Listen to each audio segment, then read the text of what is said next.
les nuits de France Culture.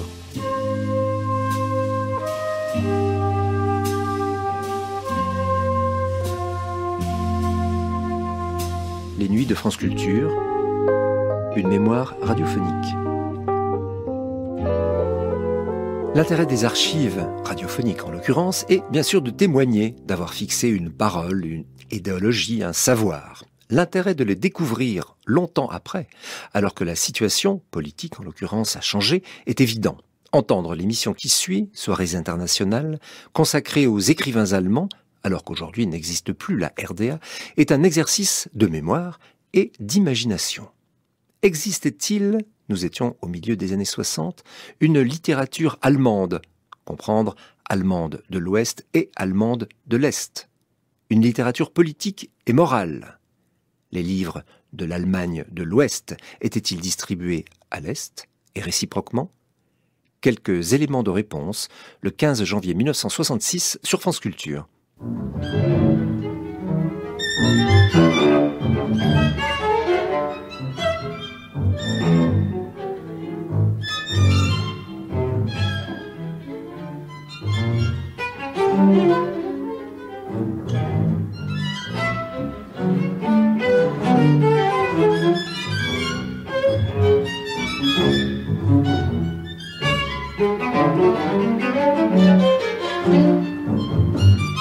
Soirées internationales.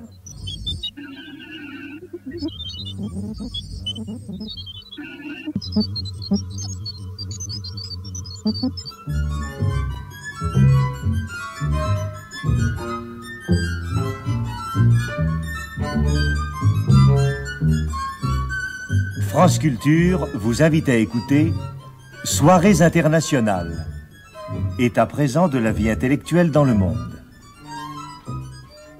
Aujourd'hui, 4e soirée, l'Allemagne. Première émission par Roger Pilaudin. Avec la participation de Hans Magnus Enzensberger, Stefan Hermlin, Günter Grass, Peter Weiss, Rolf Liebermann, directeur de l'Opéra de Hambourg, François Herval et Jean Hemsler. Réalisation de la soirée, Henri Soubéran. Hallo Peter? Ja? Ja, ich bin hier. Ich höre dich aber Hallo Peter? Kannst du mich hören? Ja, ich höre dich gut, ja. Na, das wird schon gehen jetzt. Sitzen aber noch ein paar da. Ja. Kannst du mich hören? Ja, Peter, es geht sehr gut. Ja, ich höre dich gut, ja. Der nächste Mann. Hallo Peter Weiss, hier ist Hermlin. Ja, guten Tag, Herr Hermel. Da. Hier Günter Grass, Peter. Hallo, Ja, hier ist Günter Grass. ja, Ja, gleich daneben. ja. Hörst du mich? Non, c'est coupé. Ces saluts, ces appels sont ceux que Günter Grass, Hans Magnus Enzensberger et Stefan Hermlin, réunis autour d'une table ronde dans un studio de la Senderfreies Berlin, adressent à Peter Weiss dans un studio de Stockholm. Je demandais en effet à ces 4 écrivains, 3 de l'Ouest et 1 de l'Est, Stefan Hermlin, de confronter pour notre information leur point de vue sur la situation actuelle des écrivains allemands, tant dans la République fédérale que dans l'Allemagne de l'Est. Je dois dire que les propos qui vont être échangés au cours de cet entretien l'ont été avec la même franchise que celle qui caractérise les tables rondes enregistrées par ces mêmes écrivains ou par d'autres pour le compte des organismes de radiodiffusion de la République fédérale. La première question que je leur ai posée est celle-ci. Il y a 2 Allemagnes. Y a-t-il 2 littératures allemandes? Hans Magnus Enzensberger répond le premier. On pourrait répondre d'abord qu'il n'y a peut-être pas seulement 2, mais une multitude de littératures allemandes. Par exemple, il existe une organisation qui s'appelle le Pen Club. Alors, on a 2 Pen Clubs différents. L'un qui s'appelle le Pen Club Bundesrepublik, je crois. Après, il y a un Pen Club qui s'appelle Est et Ouest. Il y a des gens qui disent que ce sont uniquement des écrivains d'Est, mais ce n'est pas vrai non plus. Alors là commencent déjà des difficultés. Ensuite, il y a un Pen Club des auteurs allemands d'exil. Et on pourrait ajouter des pen clubs de la Suisse et les pen clubs d'Autriche.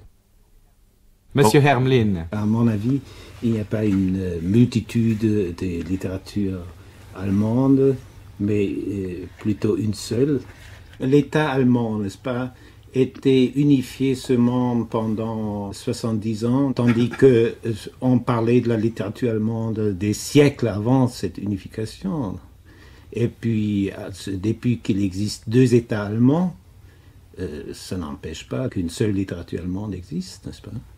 Alors, Stefan Hermlin, il est quand même un fait historique que le nazisme d'abord a coupé la littérature allemande nettement en deux. Dans un côté, les fascistes, dans l'autre côté, les antifascistes. C'est déjà dit dans une manière très grossière, mais c'est un fait que les deux groupes des écrivains dont je parle ne voulaient pas avoir des choses communes les uns avec les autres. C'était donc une séparation nette, assez nette. Et un fait analogue s'est produit après la guerre, au moins pour certaines années, dans les années 50 par exemple. Il y avait très peu de points de contact entre la littérature de la DDR et la littérature de l'Allemagne de l'Ouest.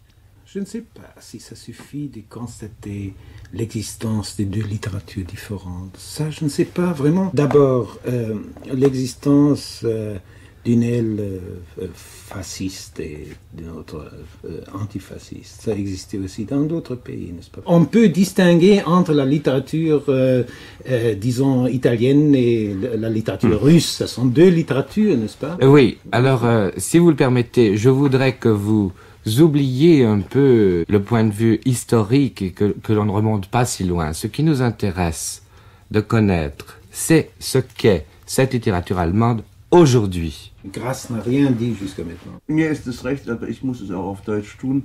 Ja? Wenn wir davon ausgehen, dass Deutschland als Staat, als Si nous partons de la constatation que l'Allemagne, composée de nombreuses principautés, n'existe vraiment que depuis quelques décennies en tant qu'État unifié, et si nous en tirons la conclusion que l'Allemagne n'est pas une nation, si nous remarquons en outre que la France a une littérature nationale sans pour autant la promouvoir,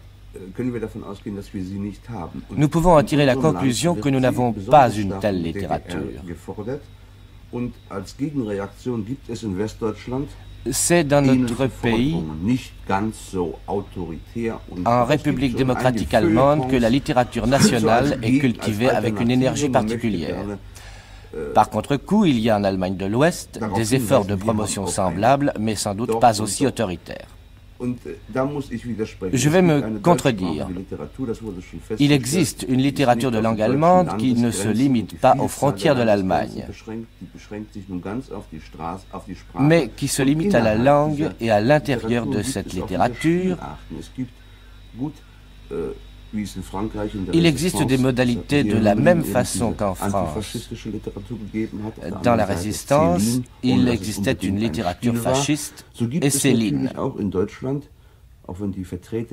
De même, il a existé et il existe en Allemagne une littérature fascisante, même si les auteurs sont morts ou n'écrivent plus. Je pense par exemple à Kolbenheyer, et il existe également en RDA une littérature nettement stalinienne, qui n'a plus de tenant aujourd'hui, ou qui végète d'une façon différente que chez nous la littérature fasciste, mais enfin elle existe. Et il existe aussi des fragments survivants d'un type de littérature ésotérique, ainsi qu'un groupe d'avant-garde qui s'est risqué hors de la réalité, mais tout cela ensemble fait une littérature allemande positive et négative. Peter Weiss?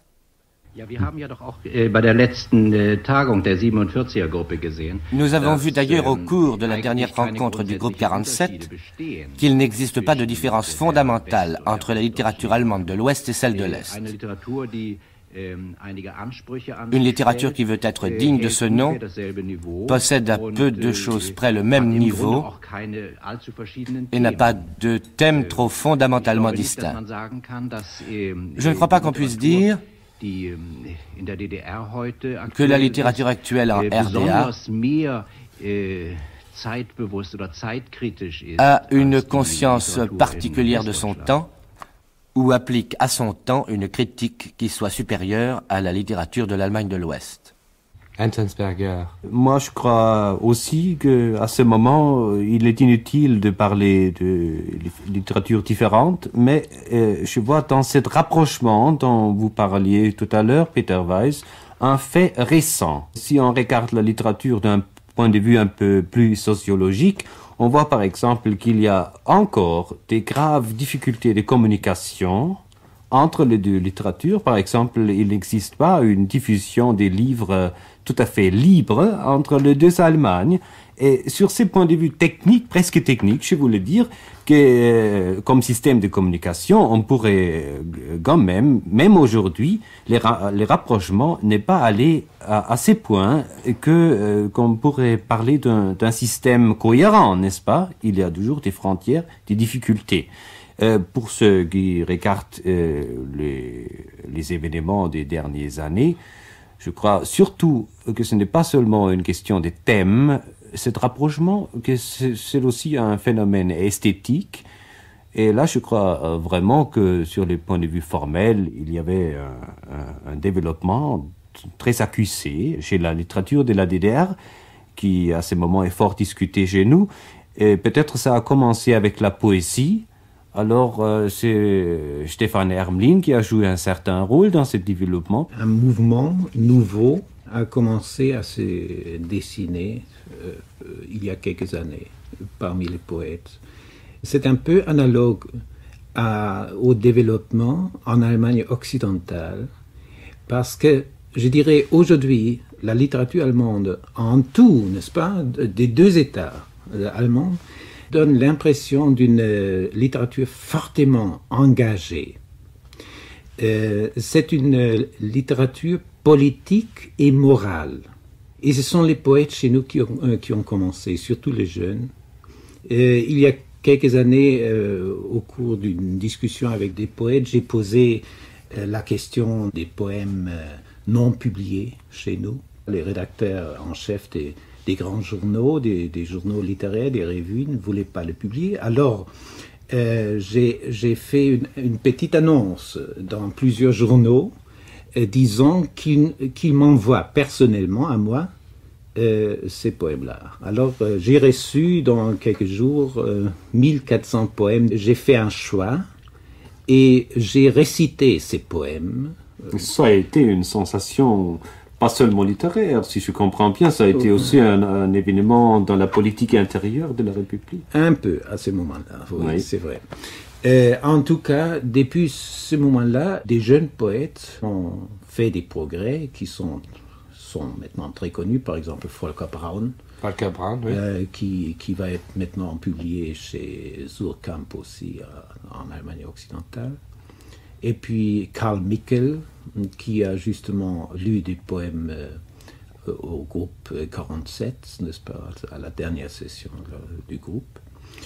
Il y a Biermann. Wolf Biermann, qui est justement de nouveau fortement discuté chez nous. Pourquoi de nouveau discuté? Sur quel plan? Biermann, c'est un poète très original, extrêmement doué. Le type d'un poète qui est assez répandu en France, mais très rare chez nous en Allemagne. Un type qui joue la guitare, qui fait lui-même sa musique.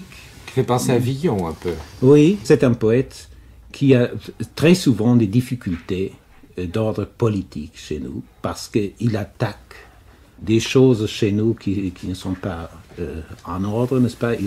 Il essaie de donner... de faire progresser les choses. Vous voulez dire qu'il s'oppose aux lignes dictées par le régime?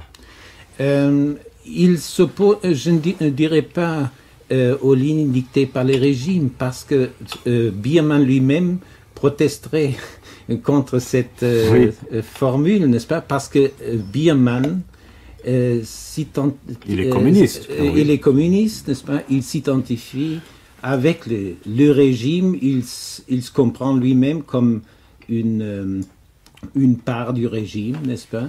Mais de toute façon, on assiste là à une fonction curieuse, n'est-ce pas, de la critique littéraire. C'est-à-dire, on ne lui fait pas une critique littéraire. Pas littéraire, justement. Oui. Il y avait même des mesures administratives contre lui. D'après ce que j'apprends, il ne peut plus apparaître en public. Je crois que Grasse voulait dire Ja, quelque ich chose. glaube, dass Biermann ein für uns interessanter Fall ist, nicht nur seiner Je crois que le Qualität cas de wegen, Biermann est sondern particulièrement weil intéressant sich pour nous, an seinem Fall die non Geister seulement à raison de scheiden sa qualité und propre, was den Sprachgebrauch angeht, mais aussi in parce Ost que und les West esprits sont wieder partagés à einig son propos. ist. Es ist interessant, wenn En ce qui concerne l'usage de la langue, en revanche, l'Est et l'Ouest tombent d'accord. Une chose est intéressante.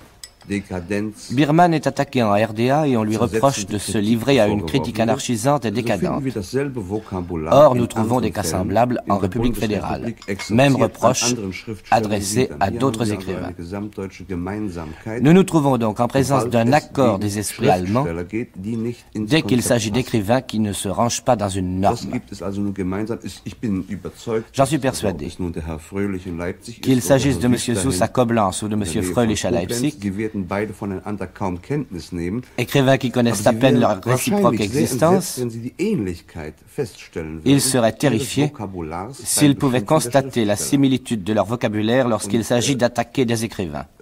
Das sollte uns eigentlich nachdenklich stimmen und Cela uns devrait nous eigentlich amener à zeigen, welche réfléchir Möglichkeit et nous montrer les possibilités cachées de in notre sich profession, birgt und wie schlecht, nous montrer également schwierig es ist, ein Schriftsteller combien dann il est zu difficile fangen, de wenn er prendre von un seinen écrivain en Möglichkeiten défaut lorsqu'il fait bon usage de ses possibilités et suit une loi proprement littéraire, qui ne se fonde pas sur des catégories extérieures à la littérature. Peter Weiss, ja. Wobei ein Unterschied nur noch besteht, dass wir im Westen unsere Avec la différence toutefois qu'à l'Ouest, nous pouvons publier nos livres et présenter nos drames, tandis que l'on interdit à Biermann de parler, et cela introduit dans le débat des dimensions très dangereuses contre lesquelles nous avons le devoir de protester.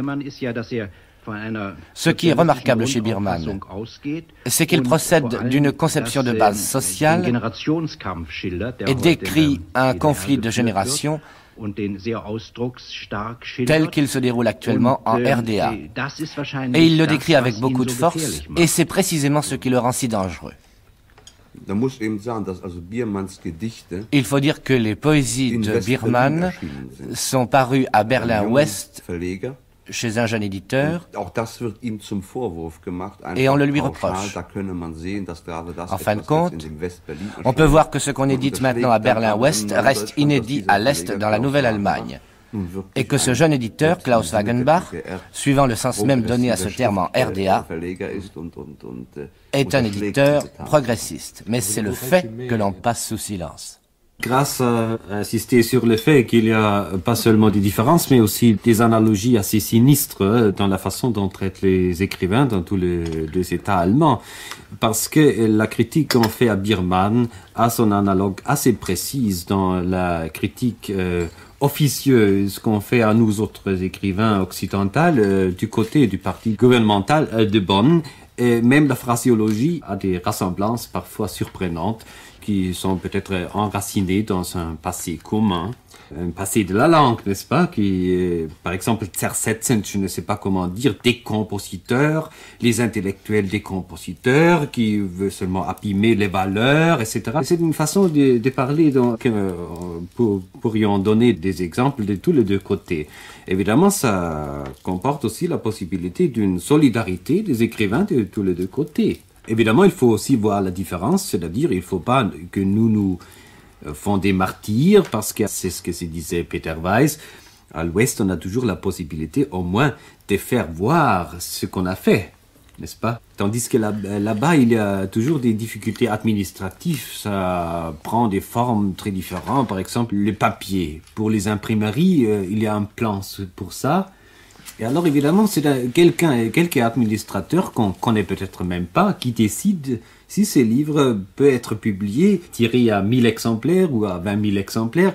Tout ça, c'est tout à fait extra-littéraire. Monsieur Hermlin? Je dois dire Je parle ici comme communiste, comme un homme qui s'identifie absolument avec les systèmes sociaux en RDA, mais je dois dire en même temps que je considère une partie de cette lutte que nous, socialistes, devons mener en RDA pour la construction du socialisme consiste aussi en faire publier des poètes comme Biermann et d'autres, n'est-ce pas? Parce que ce sont des poètes socialistes qui méritent d'être publiés, qui sont extrêmement importants pour le développement du socialisme chez nous.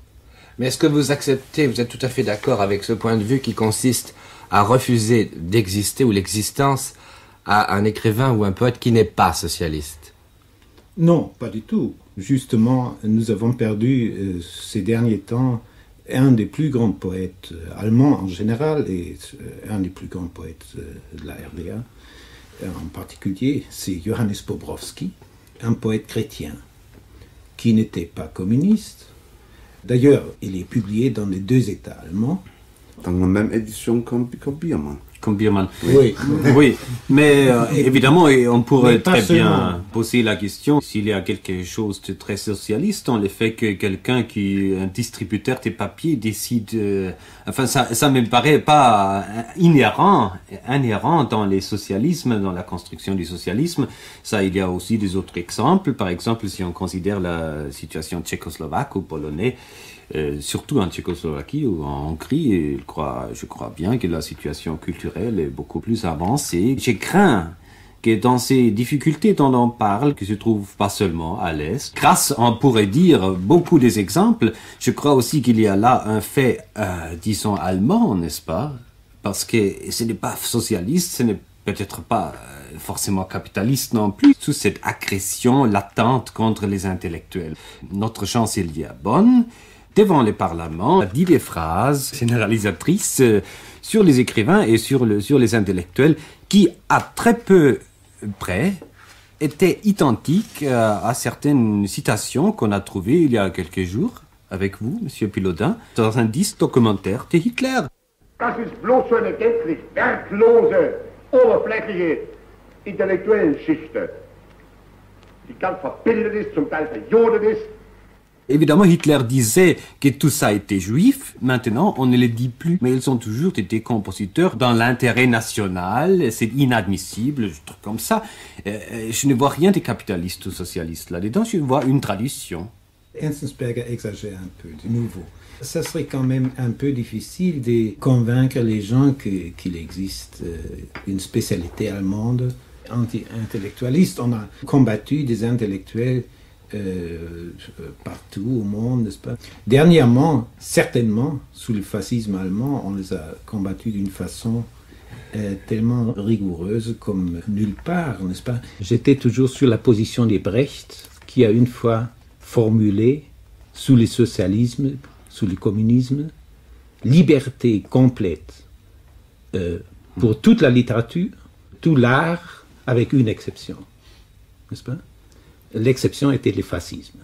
C'est une règle formulée par Brecht et moi je la trouve très bonne, nécessaire. Mais est-elle observée dans la réalité? Jusqu'à maintenant, non. Non. Grâce? Ja, ich würde sagen, das ist Brechts Formel. Oui, je dirais que je suis d'accord avec la formule de Brecht. Ce n'est pas une formule socialiste pure et dure, mais c'est la formule d'un écrivain qui sait ce que peut supporter la littérature, les engagements qu'elle peut prendre, et aussi qu'une société doit supporter et accepter la littérature avec les difficultés qu'elle implique. Si nous en revenons à notre problème allemand dans ce cas précis, je pense que nous devons prendre garde à une chose ici à l'Ouest ou à Berlin-Ouest. Sans doute, nos collègues sont d'un tout autre côté et je pourrais me disputer toute une nuit avec Biermann sur le communisme. Pour moi, il est un communiste dans le meilleur sens du mot, un communiste ouvert et combatif, et moi je suis plutôt un social-démocrate, beaucoup plus social-démocrate. Mais si nous pouvons nous supporter l'un et l'autre, pourquoi nos États nationaux ne pourraient-ils se supporter? Et si la RDA veut avoir une littérature nationale, entreprise que je tiens pour quelque peu naïve, si elle le veut, elle doit y faire attention. Les gens qui mettent en route cette littérature nationale n'ont que peu de rapport, le plus souvent, avec la littérature. En effet, ils ont été dépassés par les pays socialistes, Tchécoslovaquie, Pologne, Hongrie, etc. Et même là-bas, n'hésitons pas à le dire, il existe une espèce de concurrence et c'est ainsi que la littérature avance. On se dit là-bas, nous voulons être ceci et voulons avoir cela, on fait valoir de hautes exigences. Mais lorsqu'on ne laisse pas percer ceux qui ont le plus de talent, lorsqu'on ne laisse pas voyager en RDA un grand poète lyrique comme Huchel, lorsqu'on le réduit au silence, il y a peut-être des raisons personnelles, mais ce n'est pas là une manière d'agir bien normale. Ce sont des agissements très mauvais à l'égard des écrivains du point de vue de l'État. Certes, en République fédérale, quelques éléments tentent d'en venir là, mais la situation en République fédérale ne tend pas à cela. Nous pouvons nous défendre et nous nous défendons. Je suis très heureux que nous trouvions surtout cet appui auprès du Parti social-démocrate, mais aussi auprès de démocrates indépendants, chez qui on exige l'application pure et simple de la Constitution. Man kann ja die Thesen von Brecht auch die humanistische Literatur. On peut appeler la thèse de Brecht thèse de la littérature humaniste. Et au sein de cette littérature humaniste, on peut établir des rapports entre les écrivains des deux États allemands. Mais les cercles officiels de la RDA commettent la faute, et c'est le cas avec Biermann, de jouer quelque peu contre cette littérature humaniste.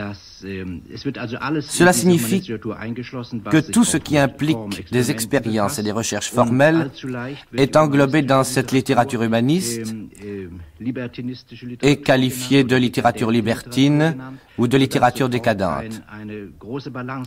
De la sorte, la balance est faussée. Dans la campagne menée contre Biermann, on prétend qu'il joue un mauvais tour aux auteurs humanistes, ce qui naturellement déforme complètement la réalité.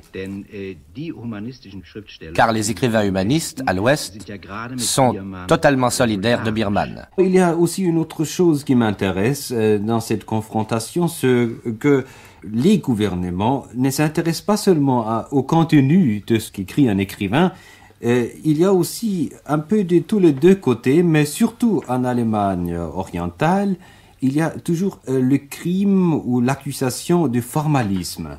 Par exemple, il existe des cas vraiment très bizarres où il y a par exemple un poète qui n'aime pas la ponctuation, qui sont, n'est-ce pas? Et dans ces poèmes, il enlève les commas. Je vous interromps. Oui. Parce que les formalismes, ça, il faut être juste, n'est-ce pas? Les formalismes, heureusement, c'est un peu hors des discussions. Ah, c'est périmé. Oui, c'est ce que je voulais savoir. Oui. Ah bon. Mais c'est quand même... C'est plus l'anarchisme maintenant. Oui. Anarchisme, c'est le mot d'ordre. Décadence, par exemple. Je voudrais qu'on soit bien d'accord sur ce terme de formalisme qui me semble avoir un sens un peu ambigu. Vous voulez dire par là la littérature dite expérimentale? C'est ça. Oui, c'est ça un peu, mais ça va plus loin, même. Vous savez, par exemple, il y a 10 ans, on était encore dans une époque où ces gens-là considéraient Brecht comme un poète formaliste. Oui. Oui. Mais tant mieux, parce que ça veut dire, selon moi, j'ai toujours compris cette insulte comme une louange, parce que ça voulait dire que c'était un écrivain qui s'occupait un peu de sa façon d'écrire, ce qui, enfin, n'est pas négligeable pour un écrivain, ni méprisable. C'est ça. Günter Grass? Ja, auf der einen Seite ist es komisch, und auf der anderen Seite ist es natürlich... D'un côté, il est comique, et d'un autre côté, assez triste que les lecteurs n'aient pas le plaisir de lire nos livres. Mais je pense que c'est plutôt tragique et en tout cas regrettable que nous, trois qui nous entretenons à cette table avec vous, Peter Weiss à Stockholm, nous ayons écrit des livres, mais qu'on ne puisse pas se les procurer en RDA. où ils ne sont pas en vente. Et les livres de M. Huchel ne paraissent que dans la République fédérale. Je voudrais prendre l'exemple de Uwe Jonsson, connu en France, et dont les livres traitent tous de l'Allemagne fédérale et de la RDA.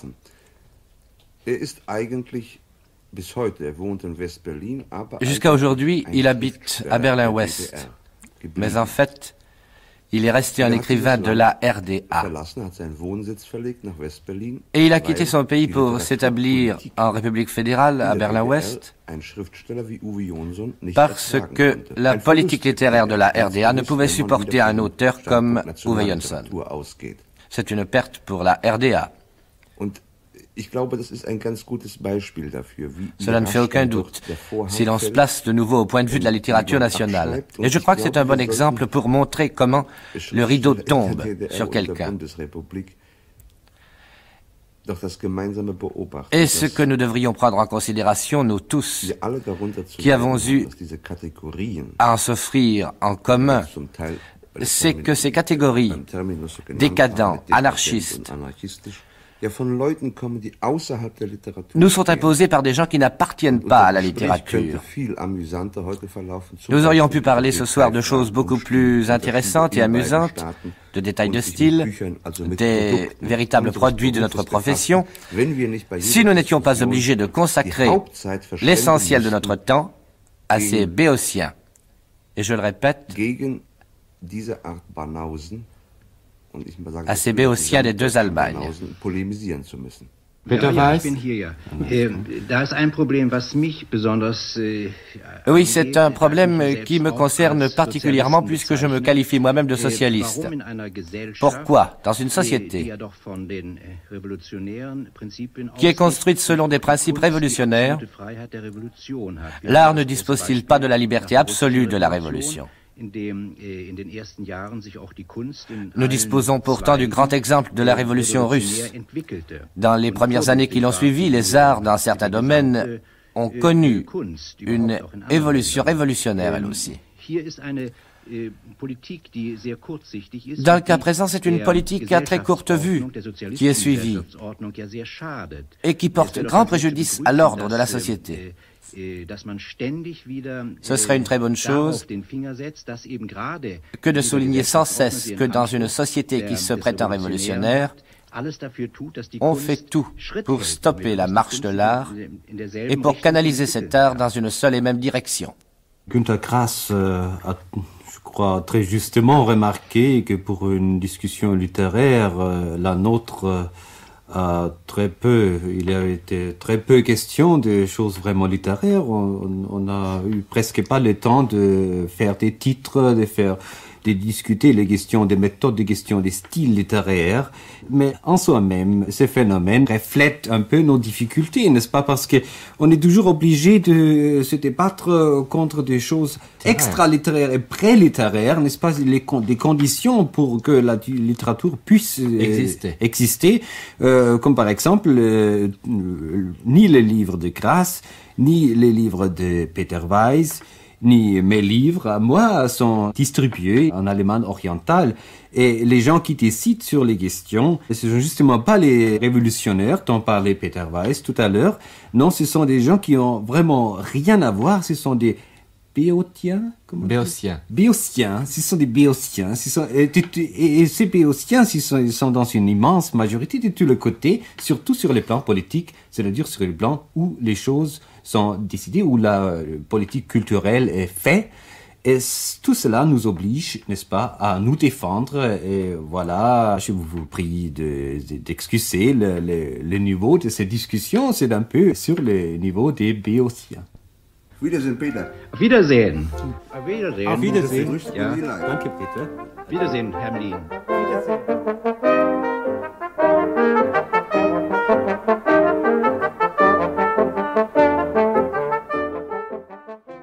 Cette émission a été diffusée pour la première fois sur France Culture le 15 janvier 1966.